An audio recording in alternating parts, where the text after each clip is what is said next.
नमस्कार दोस्तों, मैं राकेश शर्मा आपका दोस्त। आज फिर बात कर रहा हूँ एक क्रिमिनल लॉयर के सामने जो आती हैं प्रॉब्लम्स उनके बारे में। क्रिमिनल लॉयर के लिए सबसे जो अहम मुद्दा है वो हमने जैसे पिछली बार एडवोकेट RN शर्मा जी से डिस्कस किया था, बातचीत की थी regarding the tips of evidence, tips of cross examination. आज बात कर रहा हूँ, लोगों की बहुत इस तरह की डिमांड भी आई है, लोगों के फ़ोन भी आए हैं और शर्मा जी ने जो बातचीत की थी उसको बहुत लोगों ने प्रेज़ किया है, अप्रिशिएट किया और लोगों ने जानना चाहा है बेल के बारे में। सही बात तो यही है दोस्तों कि बेल क्रिमिनल लॉयर के लिए एक बहुत ही अहम और बहुत ही, मैं कहूँ कि उसका एक पैमाना है, उसकी काबिलियत का जो लिटिगेंट्स के दिमाग में रहता है और जो उनको आम आदमी को लगता है कि सबसे पहले अगर किसी क्रिमिनल लॉयर को टेस्ट करना है तो उसको देखा जाए वो बेल करा पा रहा है या नहीं करा पा रहा है। कितना भी बढ़िया लॉयर हो, अगर वो बेल नहीं करा रहा है तो लिटिगेंट जो है दूसरे लॉयर की तरफ भागता है, वो कोशिश करता है कि पहले उसे बेल मिले। आज हम बेल में आने वाली जो डिफ़िकल्टीज़ हैं, क्यों नहीं हम लोग जो अच्छे ट्रायल करने वाले लोग हैं, क्रिमिनल ट्रायल करने वाले लोग हैं, वो लोग भी बेल नहीं करा पाते हैं कई मुद्दों में, कई मामलों में। ऐसा क्या है जो एक बहुत साधारण जिसे हम कहें वो वकील जाके बेल करा लेता है और आर्गुमेंट भी उतना, मैं कहूँ, अप्रिशिएटेबल नहीं होता, लेकिन उसी जगह उसी मुद्दे को अगर कोई बहुत सीनियर एडवोकेट आर्गू करता है बेल पर तो उसको कई बार बेल नहीं मिलती। ये एक बड़ा घालमेल है, इस पे बात करेंगे। शर्मा जी, आपका बहुत बहुत स्वागत है। थैंक यू एंड मुद्दे पर आ रहा हूँ सर। एक आपका बहुत लंबा एक्सपीरियंस रहा है एज ए क्रिमिनल लॉयर और आपने हर तरह के उतार चढ़ाव देखे। ये जो बेल का मुद्दा है, इस बारे में आपका बिल्कुल सीधा सीधा क्या राय है? बेल कितना इम्पोर्टेंट है क्रिमिनल लॉयर के लिए? मिस्टर शर्मा, बेल का खेल जो है ये शुरू होता है with the registration of the FIR। आप देखेंगे कि जैसे ही FIR रजिस्टर्ड होती है, द इन्वेस्टिगेटिंग ऑफिसर कंसर्न, मैं ये सभी को ब्लेम नहीं कर रहा हूँ परंतु मोस्ट ऑफ देम, वो इंड्यूस करते हैं कि आप मेरा वकील कीजिए। अब क्लाइंट के लिए, अक्यूज के लिए, कोई उसके परिवार वालों के लिए कोई भी अल्टरनेटिव नहीं रहता है। They got to listen to the concern IO और SHO। और आप देखेंगे कि अगर आप कोई भी व्यक्ति इस मामले में कोई रिसर्च करना चाहे तो ये बहुत बढ़िया टॉपिक है। आप पाएंगे कि एक पर्टिकुलर IO एक पर्टिकुलर एडवोकेट को ही केस रेफर करता है। क्यों करता है? क्योंकि ये कमीशन का खेल है।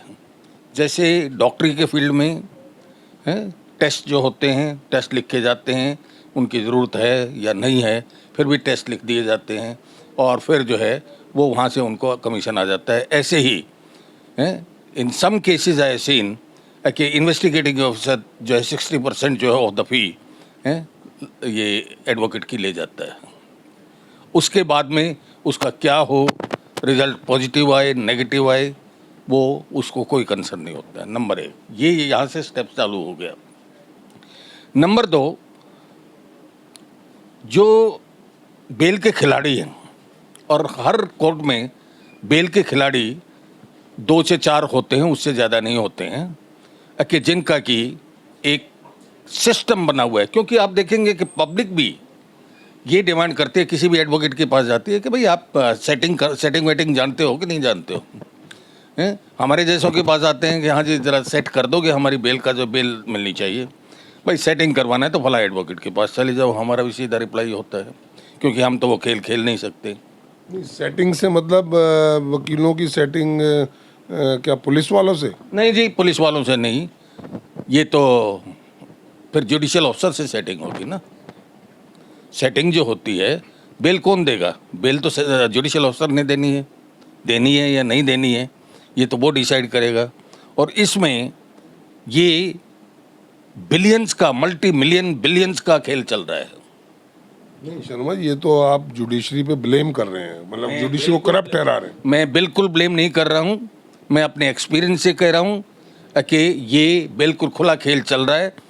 हर तीसरी गली में एक दलाल बैठा हुआ है, हैं, चाहे वो वकील हो या वो कोई सिविलियन हो, हैं, और वो जो है सेटिंग करते हैं और उसके जरिए वो बेल होती है। नहीं, उसके बीच में प्रोसिक्यूशन का तरफ से एडिशनल पीपी भी तो है। एडिशनल पीपी क्या करेगा? एडिशनल पीपी क्या? एडिशनल पीपी जो है सभी खड़े हुए हैं। एडिशनल पीपी भी अपना जो भाई बहुत से ऑनेस्ट भी हैं तो बहुत से डिसऑनेस्ट भी हैं, वो भी अपना शेयर ले लेते हैं। उनका रोल भी, मैं भी बीइंग ए क्रिमिनल लॉयर, मेरे पास भी लिटिगेंट आते हैं, वो कहते हैं पीपी साहब से सेटिंग बताओ आपकी है, नहीं जानते हैं, नहीं जानते हैं आपको। रोल पीपी का बहुत ही एक सब्सिडरी टाइप का होता है। अरे रोल तो प्रिजाइडिंग ऑफिसर का होता है जिसने कलम से ऑर्डर करना होता है। और ये जो खेल अगर कोई ये कहे इसको नकारने की कोशिश करे तो मैं समझता हूँ वो जानबूझ करके वो कबूतर वाला सिस्टम है कि आंख बंद करके बैठ जाओ बिल्ली खाएगी नहीं। ये इतना बड़ा रैकेट चल रहा है कि जिसको बंद करना बहुत ज़रूरी है। अब ये देखिए शर्मा जी, दीपावली आती है और दीपावली के दिन जो ये एडवोकेट्स जो फेमस फॉर द बेल जो होते हैं, ये गाड़ियाँ भर भर के गिफ्ट्स की हैं जजेस के घर जाते हैं। और आई पर्सनली नो कि कुछ जजेस को तो एक हफ्ते के लिए एक सर्वेंट इंगेज करना पड़ता है ताकि करीने से गिफ्ट को संभाल के रखा जा सके, कमरा भर जाए। वो तो उनके पर्सनल रिलेशंस किसी के भी हो सकते हैं। वही पर्सनल बेल से क्या ताल्लुक? हो आप कह रहे हैं कि पर्सनल रिलेशंस कौन जज जो है किस वकील के यहाँ जा करके जो है वो जो गिफ्ट दे के आता है, मेरे को बताइए। This is one way of appeasing. आज तक मैंने किसी का घर नहीं देखा, किसी जुडिशल ऑफिसर का घर नहीं देखा। क्यों नहीं देखा है? मेरी फीलिंग ये है कि कहीं वो ये ना सोचे कि शर्मा जी को क्या जरूरत पड़ गई कि मेरे घर पे इनको आना पड़ा। वहाँ जा कर के अगर आप ये कहें कि जी मैं दुबई गया था और मैडम के लिए सोने की चेन पसंद आ गई है, तो क्या जो है मतलब आप समझते हो कि वो आपसे फेवर नहीं लेगा? हम सरप्राइज रह गया। हम ये इन बातों को हम ये कहते हैं कि जी पर्सनल रिलेशनशिप है। क्या पर्सनल रिलेशनशिप है ये? क्या कोई सुपरवाइजिंग अथॉरिटी कोई ऐसी नहीं है कि जो इन चीज़ों पे निगाह रखी जा सके कि जी भाई कौन वकील है और कौन जो है वो जजेज हैं कि जिनके यहाँ ये सब जो घालमेल चल रहा है। और ये इट इज़ वेरी कॉमन। नहीं, गिफ्ट का तो चलो आपने दिवाली का बताया। ऐसा भी आता है देखने में, सुनने में भी आता है कि कुछ जो अच्छे एडवोकेट, अच्छे से उन्हीं को कह रहा हूँ जिनके अच्छे लिंक्स हैं, अच्छे लिंक हैं जुडिशरी से, वो बहुत सारी पार्टीज ऑर्गेनाइज करते हैं, क्लब्स में करते हैं, इधर उधर करते हैं, वहाँ बहुत सारे जजेस भी आते हैं, उनकी फैमिलीज आती हैं। तो ये सब भी क्या उसी की तरफ इंडिकेशन है? लिंक्स, सॉरी टू से, ये लिंक्स नहीं होते। ये किसी चीज़ को पाने के लिए ये कल्टीवेट किए जाते हैं। ये मोडस ऑपरेंडी है। मॉडस ऑपरेंडी है। अदरवाइज एक ऑनरेबल जज को, जो जुडिशियल ऑफिसर है, उसको एक डिस्टेंस थोड़ा सा मेंटेन करके चलना चाहिए ताकि वो बदनाम ना हो। I remember one case, Bawana की एक फैक्ट्री में 17 आदमी मर गए थे आग लग करके। Those people they came to me कि जी आपको केस के लिए करना है। ठीक है जी, जमानत हो गई है। बोले जमानत तो लगी हुई है, कल हमारी हो जाएगी। मैं अपने मन में सोचूं कि 17 आदमियों की जमानत, जहाँ 17 डेथ हैं, और वहाँ जमानत, और ये इतना कॉन्फिडेंटली बोल रहा है कि हमारी कल जमानत हो जाएगी। And next day they were granted bail. What does it indicate? उनको अपने कॉन्फिडेंस होगा वकील पर। मिस्टर शर्मा, इसको कॉन्फिडेंस कहेंगे? अब कोई आपके पास बेल के लिए आएगा मैं तो उसको कॉन्फिडेंस होगा। मैं तो इसको घूसखोरी कहूँगा। नंबर 2, और उदाहरण बता देता हूँ। इन ए केस अंडर सेक्शन 364A मैंने कंप्लेंट की, क्रॉस किया और TIP पे उसके इसको डेमोलिश कर दिया। मैंने बेल लगाई। जज साहब ने ये कहा कि मिस्टर शर्मा बेल ऐसे नहीं होती है। मैं बोला जी आप ये सिखा दो कि बेल कैसे होती है। बोला जब आप सीखना नहीं चाहते तो मैं सिखाऊंगा क्या। Then I went to Mauritius bail pending रही। आकर के देखता हूँ तो तीनों मुलजिम बाहर खड़े हुए मिले। अरे भाई तुम्हारी बेल कैसे हो गई? तो उनका ये जवाब था, वकील साहब अगर आप बेल नहीं करवा सकते हैं तो बेल तो हो ही जाती है, 3-3 लाख रुपए दिए हैं, हमारी बेल हो गई। नहीं, तो वकील ने अपनी फीस ली होगी ना सर। सॉरी सर, वकील ने फीस मिस्टर शर्मा, क्या आप बचाव कर रहे हैं इन चीज़ों मैं का? बचाव नहीं कर रहा हूँ। एक आदमी मेरे पास आता है, मैं कहता हूँ मैं आपसे 5 लाख रुपए लूंगा, बेल कराऊंगा। ये कहे या कि मैंने 3-3 लाख रुपए जज के नाम के दिए हैं, उसने ये नहीं कहा कि मैंने वकील की फीस दी है। अब वो कई वकीलों की भी एक शिकायत आती है वकीलों के बारे में कि वो जज के नाम पर, पीपी के नाम पर पैसा लेते हैं। क्या ये जज का फर्ज बनता था कि अगर बेल एप्लीकेशन और मैंने लगाई हुई है और ट्रायल मैं कर रहा हूँ, हैं, उसी बेल एप्लीकेशन पे कोई दूसरा वकील खड़ा होकर के उसको ऑर्डर दे दे, and that to behind my back? ये एक अलग एथिक्स का है, ये एथिक्स में आ जाता है कि उसको ऐसा सिस्टमेटिक ढंग से नहीं करना चाहिए था। That is another issue.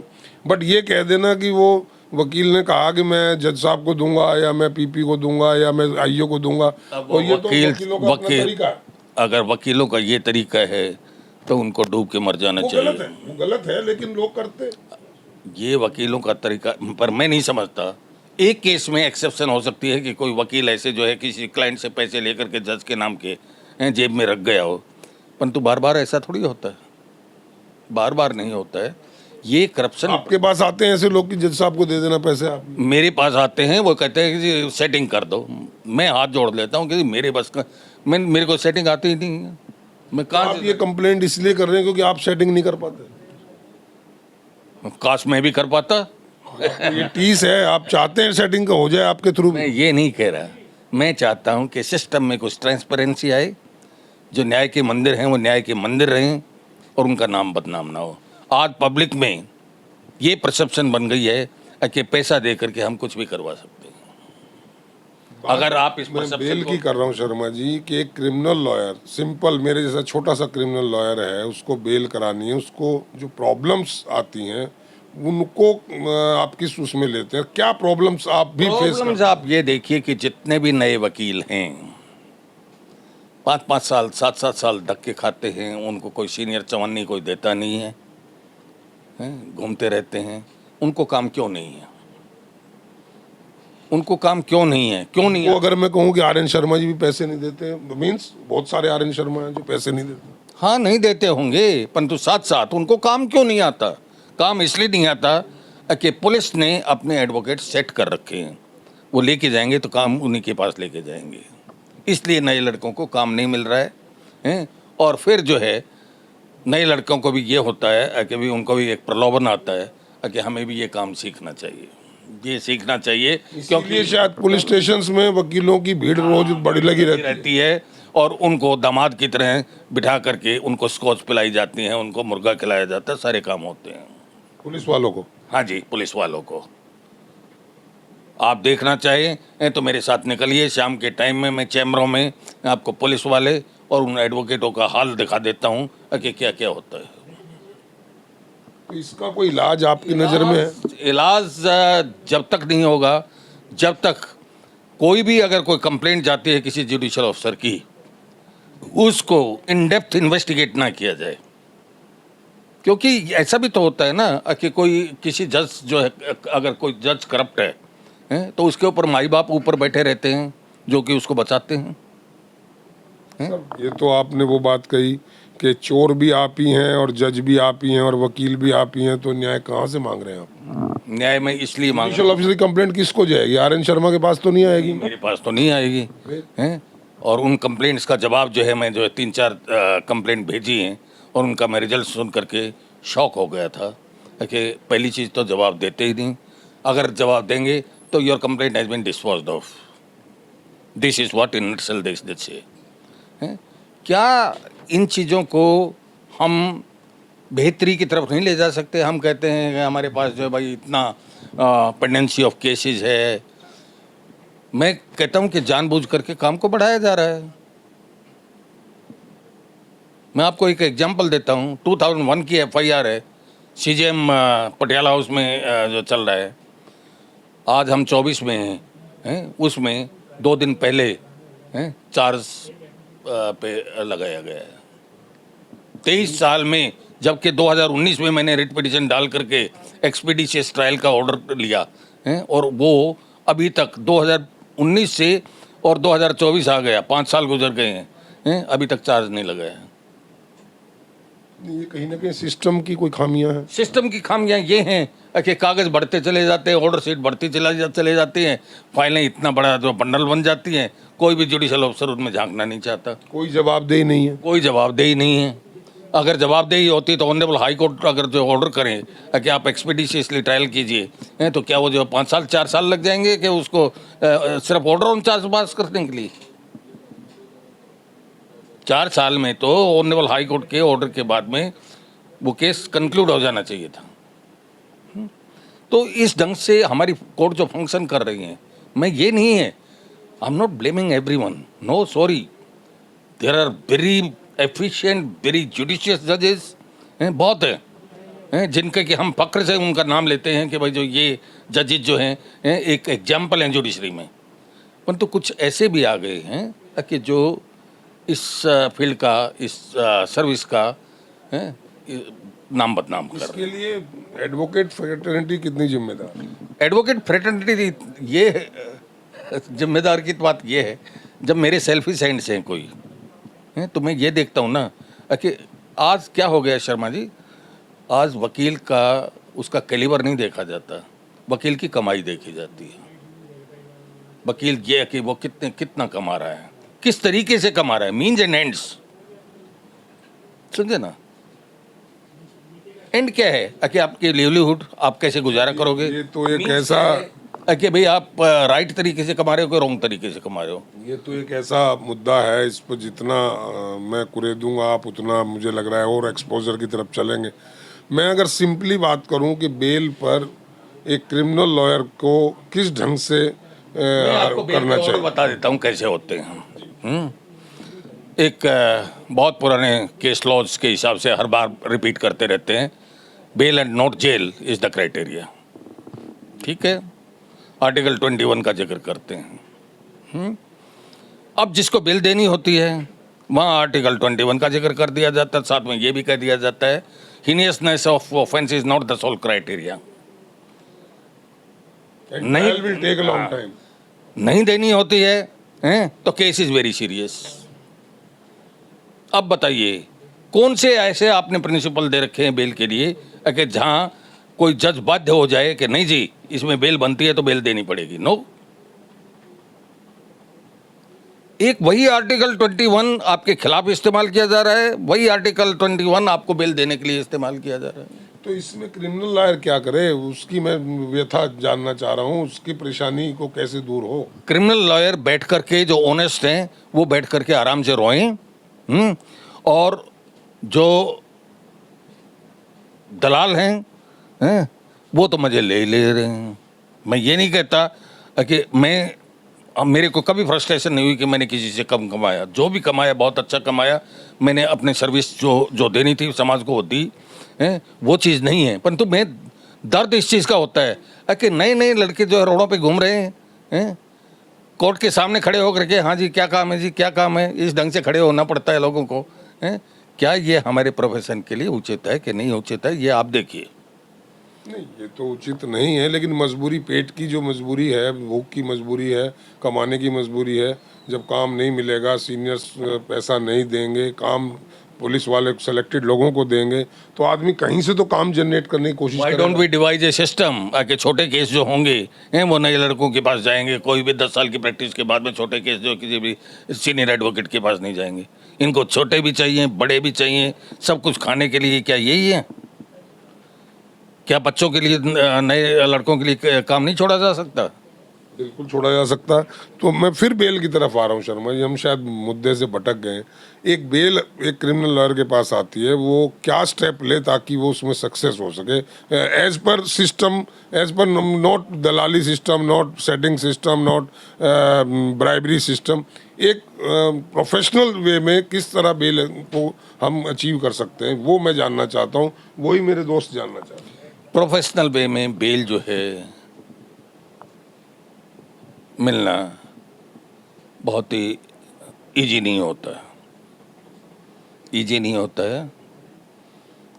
मैं देख चुका हूँ, ऐसे बहुत से उदाहरण देख चुका हूँ कि ये नहीं है कि हमें लीगल ज्यूरिस्प्रूडेंस की नॉलेज नहीं है, सारी चीज़ें हमें जो मतलब जो पता है, हम आर्गुमेंट भी ठीक ही ठाक कर लेते हैं, जैसा भी आता है ठीक ठाक कर लेते हैं, लॉ पॉइंट्स भी बहुत अच्छे ढंग से उठा लेते हैं। परंतु मैं ये सोचूं कि मेरे को बेल मिल जाएगी, कैसे मिल जाएगी?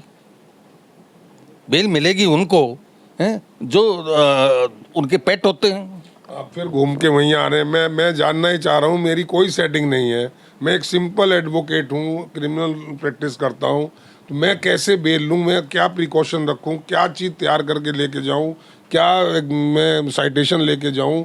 क्या करूँ ताकि मुझे बेल मिल जाए? मैं ये जानना ऐसा है जी, अगर कोई ऑनेस्ट जज बैठे हैं और आप अच्छी तैयारी के साथ जाते हो, जो कि आपके आर्गुमेंट्स को अप्रिशिएट करते हैं, आपको बेल मिल जाएगी।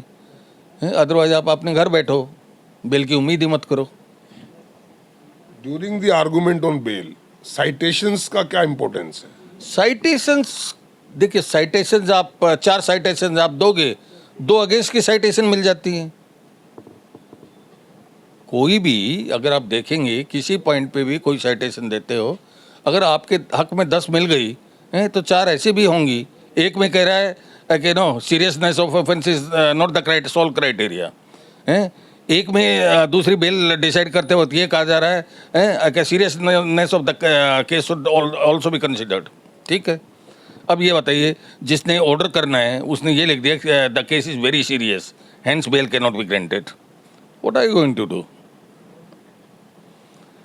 लॉ नहीं चलता बेल में, डिस्क्रिशन, और डिस्क्रिशन उस व्यक्ति की चलेगी, उस चेयर पे जो बैठे हुए जो व्यक्ति है, जुडिशियल ऑफिसर है, वो उस डिस्क्रिशन को यूज कर रहा है या मिस यूज कर रहा है, ये सारा उस पे है। ना आप कुछ कर सकते, ना मैं कुछ कर सकता, ना हम अपनी जबान खोल सकते कि ये कह सकते कि जी मेरी आपने बेल क्यों रिजेक्ट कर दी। क्या आप कह सकते हो? नहीं, उसका जवाब है उनके पास। जाइए हाई कोर्ट, जाइए हाई कोर्ट, अपलेट कोर्ट में जाइए आप, आपको मेरा ऑर्डर पसंद नहीं है तो इन चीज़ों का हमारे हाथ में कुछ नहीं है।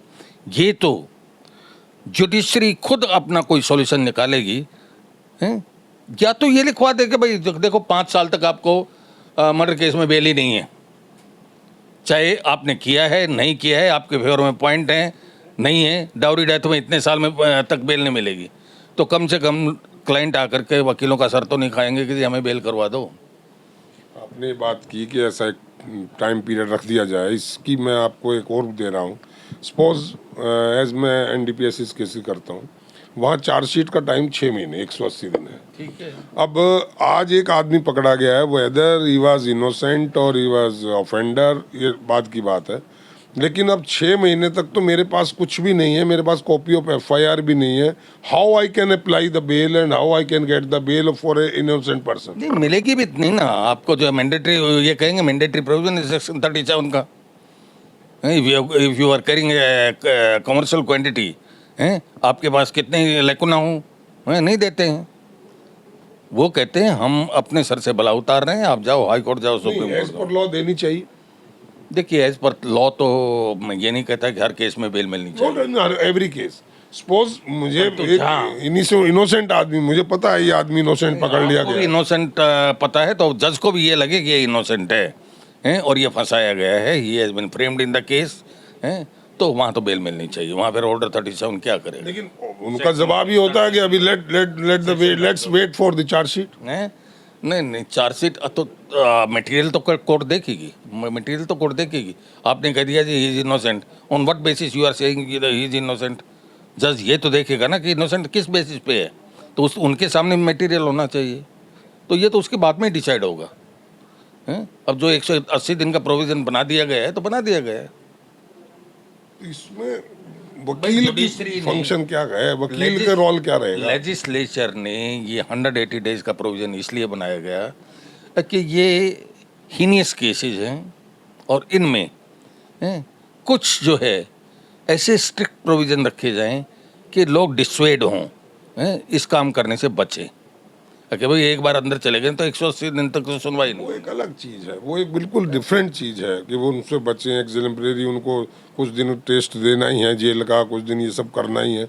वहीं कुछ ऐसे भी डिसीजन आ रहे हैं सुप्रीम कोर्ट के भी आ रहे हैं कि आप जो है अगर उसको ड्यूरिंग ट्रायल बहुत दिन रखते हैं तो ये तो उसको एक तरह से सजा का आप टेस्ट दे रहे हैं, चाहे वो बाद में कन्विक्ट हो या एक्विटल हो। तो ये अगर उसको एक्विटल होता है तो उसका तो फिर कोई रेमेडी नहीं है ना वापसी की। प्री ट्रायल पनिशमेंट तो जो है it has become the norm of the day. आप देखेंगे and being an advocate, being an criminal advocate, मैं चाहूंगा कि उसको जो है प्री कन्विक्शन जो है कंडक्टिंग वो ना हो। सेवरल केसेस, मर्डर केसेस हैं जिनमें के 7-7 8-8 साल से बंद है, बेल नहीं दी है despite there good conduct. Covid में वो जो है HPC गाइडलाइंस पे बेल पे भी रहे, surrender well in time, but still they were not granted bail. तो ये एक नॉर्म बन गई है और मैं समझता हूँ कि इसमें कोई इंटरफेयर भी नहीं करना चाहता। देखिए कुछ थोड़ा बहुत कमाने खाने का धंधा भी तो चाहिए ना। किसको? सॉरी टू से वो आप समझे कि किसको चाहिए किसको नहीं चाहिए। नहीं, अब आपने कमाने खाने की बात की, चलिए मैं एक निजी सवाल आपसे करता हूँ। आप एक पुराने मशहूर क्रिमिनल लॉयर हैं, आपके पास सब तरह के केसेस आते हैं। सपोज आपके पास कोई ऐसा केस आता है, वो कहता है जी देखो शर्मा जी मैंने मर्डर तो किया है या मैंने रेप किया है और आप मेरे वकील हैं, मुझे आप बचाइए। आप उस केस को किस ढंग से लेते हैं? क्या आप लेंगे? और लेते हैं तो किस ढंग से उसको करेंगे? देखिए क्लाइंट के बताने की ज़रूरत ही नहीं होती है। जैसे फाइल टेबल पे आती है और जैसे हम उसको पढ़ते हैं हमें पता चल जाता है कि इसने किया या नहीं किया। ठीक है, नंबर 1। नंबर 2, एक बार हम वकालतनामा भर देते हैं तो शायद वो फीलिंग हमारी गायब हो जाती है। हमारा ये रहता है कि देखिए भीष्म ने जैसे कहा था ना, भाई मैं तो सिंहासन से बंधा हुआ हूँ, तो हम तो सिंहासन से बन जाते हैं, उनको डिफेंड न करना नहीं, हमारा कहीं फर्ज। कहीं ऐसा अंदर से गिल्ट नहीं होता कि हम एक रेपिस्ट को बचा रहे हैं, हम एक मर्डरर को बचा रहे हैं, हम एक ड्रगिस्ट को बचा रहे हैं? हाँ, ये ज़रूरी बात आती है और शायद हम क्लाइंट को कई बार बोल भी देते हैं कि किया तो बहुत अच्छा नहीं किया है तूने। नहीं, सिर्फ ये कह देना आपने बहुत अच्छा नहीं किया है फिर उसको बचाना, इसका मतलब आप दूसरे के साथ अन्याय कर रहे हैं। दूसरे के साथ अन्याय नहीं कर रहे हैं। This is for the chair to see if he has committed any crime, let him be convicted. और वहाँ हमें महसूस भी नहीं होता है कि इसकी सज़ा हो गई है। नहीं, मैं इसमें कहीं मॉरल आगे आड़े नहीं आता। देखिए सर, मॉरलिटी की बात जहाँ तक होती है ना, ये जो है भाई कम से कम मेरे को ये महसूस कभी ज़्यादा जो है ये बात कसौटती नहीं है कि उसने किया था कि नहीं किया था। मैं जब केस ले लेता हूँ तो मेरा ये एंडेवर होता है कि मैंने उसको कैसे बचाना है। बाकी उसको वो बैठे हैं कुर्सी पे बैठे हैं, वो दोनों तरफ की एविडेंस देखेंगे, वो अपना नहीं, डिसाइड। वो आपकी काबिलियत से बच जाएगा और उस आपके अगेंस्ट में कंप्लेनेंट का वकील जो है वो या तो बिक सकता है या बिक नहीं सकता, तो वो इतना एफिशिएंट नहीं होगा जितने RN शर्मा है। तो ये चीज़ कहीं ना कहीं आप शर्मा जी 1 मिनट के लिए जरा सा उस सीन पे जाइए कि एक आदमी रेपिस्ट है, उसने एक बच्ची का रेप किया है और वो बच्ची भी कोर्ट में खड़ी है रो रही है और उधर आप उसको बचा रहे हैं और आपको पता है कि इज रेपिस्ट। तो कहीं ना कहीं ऐसा नहीं लगता कि हम इसको बचा करके अन्याय कर रहे हैं? शर्मा जी ये भी तो होने लगा है। पहले लोग बोलते थे कि लड़की कोर्ट में या थाने में नहीं लेके जाएंगे, अब ये भी तो होने लगा है कि आपसी मतभेदों को नहीं, सॉर्ट मैं ये नहीं करने कह के रहा हूँ लिए। जिसमें डाउट है वो नहीं, जिसमें बिल्कुल 100% ये है। नहीं, एक्यूज बता देता है, कई बार वकील को मुंह तो बता देता है, डॉक्टर और वकील को अक्सर बता देता है। जो करने वाला मना तो कर सकता है लेकिन बिना करने वाला ये नहीं कहेगा हाँ मैंने किया सर। मुलजिम तकरीबन ये नहीं बताते हैं कि जी मैंने लड़की का छोटी का रेप किया है या क्या किया है, ये तो नहीं नॉर्मली बोलते नहीं मेरे मेरे सामने तो। सपोज बोलता है कोई, तब कहीं कुछ अंदर से आवाज आती है कि हम गलत कर रहे हैं। एक केस मेरे को याद आ गया। I was in the beginning of my profession. तो जो ये जेल रोड है इस पे एक रेप हुआ था, 3 साल की बच्ची का रेप बताया। तो मेरे कुलीग थे मिस्टर अरुण शर्मा। मैंने उनसे कहा वो कहने लगे शर्मा जी हमें ये केस नहीं लेना चाहिए। मैं बिल्कुल ठीक है, लेना तो नहीं चाहिए, परंतु इसके बारे में रिसर्च तो कर ही सकते हैं। बोले जी चलो। हम जेल रोड पहुँचे तो जिस फैक्ट्री में रेप दिखाया गया था और जिस टाइम का रेप दिखाया गया था उस टाइम पे वह फैक्ट्री बंद हो जाती है। हमने उस फैक्ट्री के मालिक से पूछा, बोला जी ये ऐसा है, इसकी मदर जो है उसने ओरल इंजरी करके हैं और ये रेप का केस बनवाया, ये इसके साथ संबंध बनाना चाहती थी। अब व्हाट डू यू से, क्या करोगे? एक बात बताइए, ऐसे में ऐसे नहीं होते। हजारों सैकड़ों केसेस हैं, उनके बारे में बात ही नहीं। ऐसे भी होते हैं, ऐसे भी होते हैं कि जिनमें कि मदर जो है is having having extra marital relations with someone, when it comes in the knowledge of the husband, वो अपनी बेटी को माध्यम बना करके और जो है अपने हस्बैंड को फंसा देती है पॉक्सो में। I have got a case. और उसकी अगर आप, it was not my question is something. मैं समझ रहा हूँ, मैं एक कह रहे हो कि आपके बीइंग ए क्रिमिनल लॉयर में उस मॉरल कहीं आड़े आता है। सर मॉरल्स वगैरह की बात आप जो कर रहे हैं वो सही है, कि भाई कहीं ना कहीं दिल ये तो जरूर कचोटता है कि अगर किया है तो गलत तो करके आया है ये। फॉर एग्जाम्पल सबने देखा, पूरे हिंदुस्तान ने, पूरे वर्ल्ड ने देखा कि कसाब ने गोलियां चलाई थी बॉम्बे में, ठीक है। उसको भी on the direction of honourable high supreme court, उनको डिफेंस के लिए उसको वकील दिया गया। अब उसने भी डिफेंस किया होगा जैसे भी किया। अगर वही डिफेंस करने का आपको मिलता कि आप कसाब का डिफेंस कीजिए, मैं उस वक्त की फीलिंग की बात कर रहा हूं। टेररिस्ट वगैरह का जो बच्चों के, छोटे बच्चों का रेप कर देते हैं, इनका देखिए कहीं ना कहीं आपका कॉन्शियंस कचोटता तो है ही कि भाई गलत है। तो आप नहीं करेंगे, लेकिन आपको लगता है आर एन शर्मा नहीं करेगा तो आर के शर्मा कर लेगा। वो तो कर लेंगे, जिसने करना है कर लेगा, कॉन्शियस तो कचोटेगा जरूर। हमारा कानून तो ये कहता है ना, बचाव का तो मौका हर एक को मिलना चाहिए, चाहे वो बाद में कुछ भी। अभी मेरे सामने ही क्लाइंट खड़ा हुआ है, इनकी वाइफ ने जो है इन पे केस बनवाया एंड ये to remain inside for 3 years।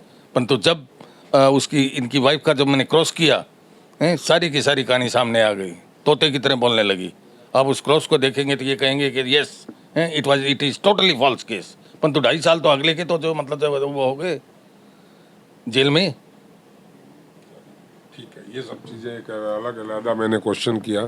तो मेन अगर हम कंक्लूड करें बेल के लिए, एक सिंपल बेल के लिए सर, बेल के लिए प्रिकॉशंस, बेल के लिए प्रिकॉशंस सेटिंग नहीं है जिसकी कोई सर, बेल के लिए कोई प्रिकॉशंस नहीं है। बेल के लिए जब तक के ऑनरेबल सुप्रीम कोर्ट या हाई कोर्ट्स कोई एक खास पैमाना नहीं बनाएंगे।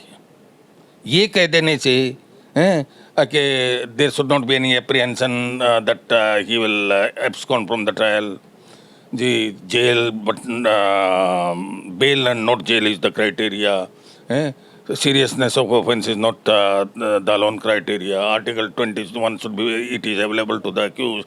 ये 4-5 लाइनें लिखने से ये हल नहीं हो जाता है। कुछ ना कुछ ऐसा देना पड़ेगा कि भाई अंडर दीज सर्कमस्टांसेस, अगर ये सर्कमस्टांसेस हैं तो bail should be considered in a positive way, समझे ना। फिर इनकी बेल का, नीचे के जो जुडिशरी इनकी बेल का हर एक बेल पे जो ऑर्डर हुआ है उसको स्क्रूटनाइज किया जाए कि क्या ये बेल ठीक दी गई है, गलत दी गई है। कोई ना कोई अथॉरिटी ऐसी बनाई जाए, कमेटी ऐसी बनाई जाए। आज की डेट में ऐसी कोई अथॉरिटी नहीं है सर। कमेटी में नहीं, मेरे को नहीं लगता कि किसी के भी ऑर्डर जो है मतलब जो वो देखे जाते हैं। ये कमी है, बहुत बड़ी कमी है, बहुत बड़ी कमी है। आप ऑर्डर्स ये देखिए, मैं आपको ऐसे ऑर्डर्स दिखा देता हूँ कि जिसके ना सर और पैर है और उसमें मुलजिम को सजा दी गई और उसकी सारी फैमिली रुइन हो गई। लॉ के कहीं भी नज़दीक अगर एक पॉइंट भी अगर मेरे को बता दें कि इस पॉइंट पे इसमें सज़ा हो सकती थी, मैं अपना काला कोट टांग दूंगा। और सज़ा हुई और हाई कोर्ट में अपील चल रही है। क्या ऐसे जजेस कहे उनके ऑर्डर की समीक्षा नहीं होनी चाहिए कि वो वेदर दे आर कॉम्पिटेंट और नॉट? क्या बार एसोसिएशंस को इस बारे में कुछ करना चाहिए? आप समझते कुछ कर सकती हैं? बार एसोसिएशन 2 साल के लिए मैं माफ़ी चाहता हूँ, 2 साल के लिए हम इलेक्ट जो करते हैं, बड़े वेलफेयर ये वो, कुछ वेलफेयर की कोई किसी को, मेरे को 35 साल में ज़रूरत नहीं पड़ी। आपको कभी पड़ी बार की? नहीं पड़ती है, समझे ना। ये सिर्फ जजेज से अपने लिंक बनाने, कमाने खाने का जरिया बन गया हमारा, और कुछ नहीं। नहीं, मैं एक पूछना ये चाह रहा था जैसे कि कि आइए, जो वकीलों के वेलफेयर की बात जो करते हैं, सो कॉल्ड जो बात करते हैं, ये भी एक वेलफेयर होगा कि अगर एक सिंपल वकील जिसका कोई गॉडफादर नहीं है, जिसकी कोई सेटिंग नहीं, मैं बार बार रिपीट कर रहा हूँ, जो पैसा नहीं देना चाहता, रिश्वतखोरी में नहीं पड़ना चाहता, वो आदमी किस तरह जस्टिस अपने क्लाइंट को दे, इसके लिए क्या बार एसोसिएशन कुछ एफर्ट कर सकती हैं? अगर आप बार एसोसिएशन में होते आप कुछ कर सकते थे? बार एफर्ट सर, मैं कैसे होता? मेरे अंदर वो गुण ही नहीं है कि मैं बार एसोसिएशन में हूँगा। हैं? कैसे आप अजीब बात कर रहे हैं? जो मेरी नेचर ही नहीं है। मैं किसी को अगर कोई ये कहे कि मैं आपको वोट दे दूंगा और आप मेरे को बोतल पिला दो तो मैं बोतल पिला दूंगा? कोई कहे कि मेरे को मुर्गे का पैकेट भेज दो बनवा करके, मैं भेज दूंगा क्या? हैं? जब एक एक करोड़ रुपए आपके जो है मतलब इलेक्शंस पे लड़ने लग रहे हैं, किस लिए लग रहे हैं?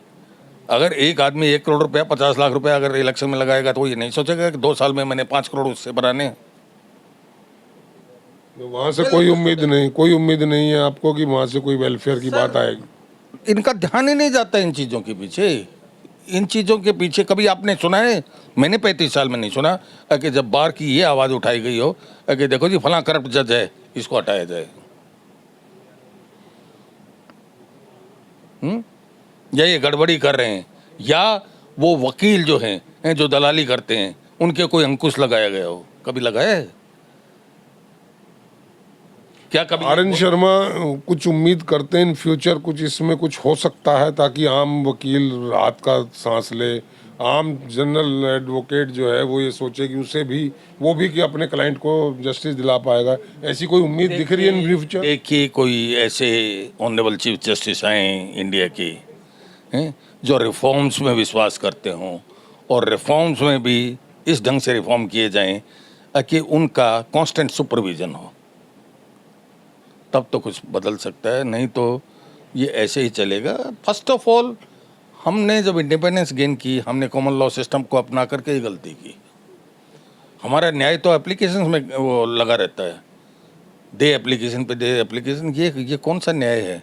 एक राजा हुआ करते थे, उनका एक मंत्री जो है उनकी कितनी जनता होती थी, कोई भी केस आ जाता था वो एक सीटिंग में या 2 सीटिंग में उस केस को डिसाइड कर देते थे।